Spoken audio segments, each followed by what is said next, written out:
Mga kababayan nating seniors, kung kayo ay 60 o 65 pataas at umaasa sa inyong OGSIS pension bilang pangunahing kabuhayan, pakinggan ninyo ito ng mabuti. Dahil ang hindi ninyo malalaman ngayon ay maaaring magastos sa inyo ng daan-daang libo sa mga darating na buwan. May isang takdang petsa na dapat ninyong itanim sa inyong isipan, Marso 1, 2026. Hindi ito basta-basta deadline. Ito ang petsa kung kailan magsisimula ang mga bagong panuntunan ng gobyerno na maaaring direktang baguhin o mas malungkot, bawasan ang halaga ng inyong buwanang pensyon. Narinig ko na ang maraming lola at lolo na nagtatanong, bakit biglang bumaba ang aking natanggap na pensyon o bakit may nakulang sa aking retirement check? At ang sagot sa karamihan ng mga katanungang iyon ay nagsisimula sa isang bagay na hindi nila alam noong dapat pa nilang malaman. Ngayon, uupo tayo ng maayos, mag-iingat ng tsaa, at pag-usapan natin ang lahat, ang mga bago, ang mga nakatago, at ang mga hakbang na kailangan ninyong gawin bago pa mahuli ang lahat. Dahil kayo ay nagtatrabaho ng maraming taon para dito.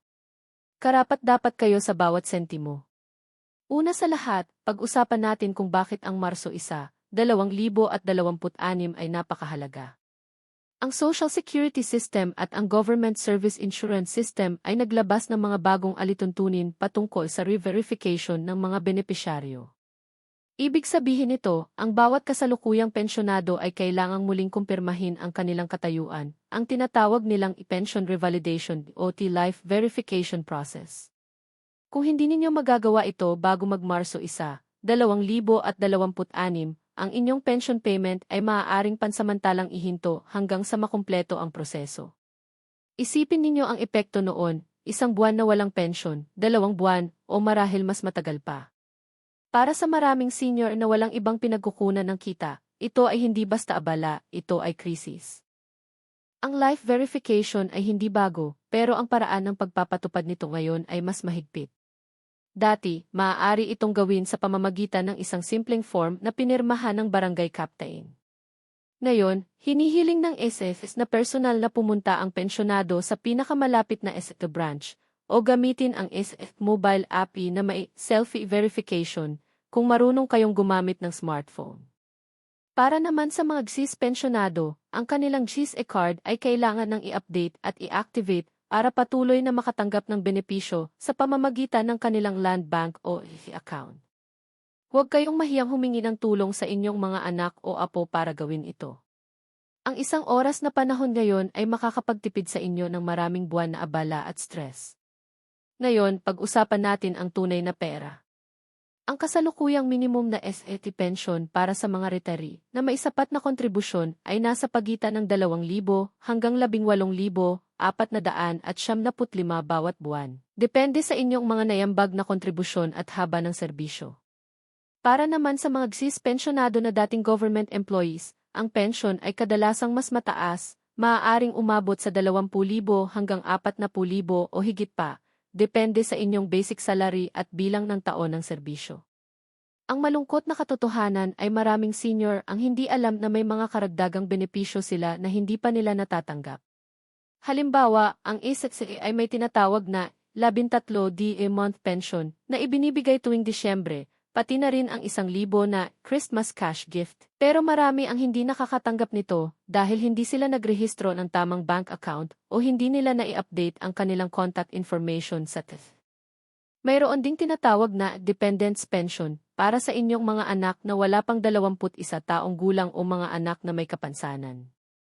Ito ay katumbas ng 10% ng inyong buwanang pensyon o 250, alinman ang mas mataas. Maraming pensyonado ang hindi nagpa-file nito dahil hindi nila alam na mayroon pala silang. Kailangan din nating pag-usapan ang issue ng e-clawback o ang pagbawi ng gobyerno ng mga benepisyong naibigay ng mali. Kung natuklasan ng SSA o GSIS na mayroon kayong kita mula sa trabaho o negosyo na lumagpas sa pinapayagang halaga habang tumatanggap kayo ng pensyon, lalo na kung kayo ay disability pensioner at hindi pa formal na retirement pensioner, maaaring hilingin ng ahensya na ibalik ninyo ang bahagi ng mga naibigay na benepisyo. Ito ay nangyayari ng mas madalas ngayon dahil ang gobyerno ay nagpapatupad ng stricter cross-referencing ng BHIT records at NETS data. Ang pinakamabuting paraan para maiwasan ito ay ang maging bukas at tapat sa inyong status, at kung mayroon kayong anumang side income, kumonsulta sa inyong ISE branch tungkol sa mga limitasyon. Sa usapin ng buwis, ang karamihan sa ISE at GIS retirement pension ay hindi kasama sa income tax, ito ay tax-exempt ayon sa ating tax code.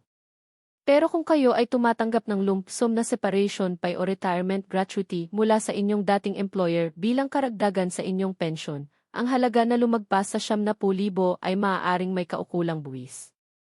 Iyon ang dapat ninyong linawin sa inyong accountant o sa pinakamalapit na GIC office. Ngayon, ilang praktikal na payo bago kayo pumaroon sa TSE o GSIS office. Una, pumunta ng maaga, bago mag-alas 9 ng umaga kung maaari, dahil ang mga linya sa mga branch ay maaaring maging napakahaba, lalo na ngayong papalapit na ang Marso isa deadline. Magdala ng 2 valid ID, ang inyong ISE o GSIS number, at ang inyong latest bank account information.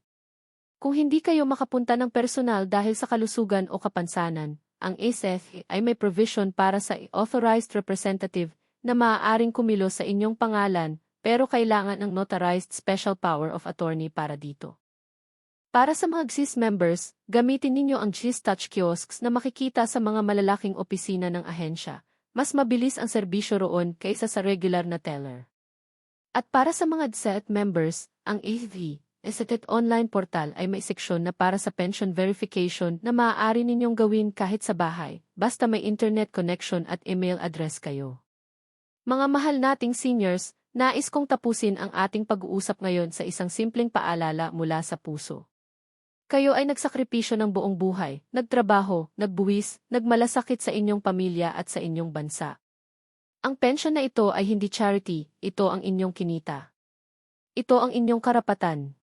At ang isang deadline na tulad ng Marso 1, 2026 ay hindi dapat maging hadlang para matamasa ninyo ang buo at nararapat na benepisyo. Kaya huwag hayaang lumipas ang araw na iyon nang hindi kayo handa. Kausapin ang inyong mga pamilya ngayon. Itanong sa inyong mga anak o apo na tumulong sa inyo.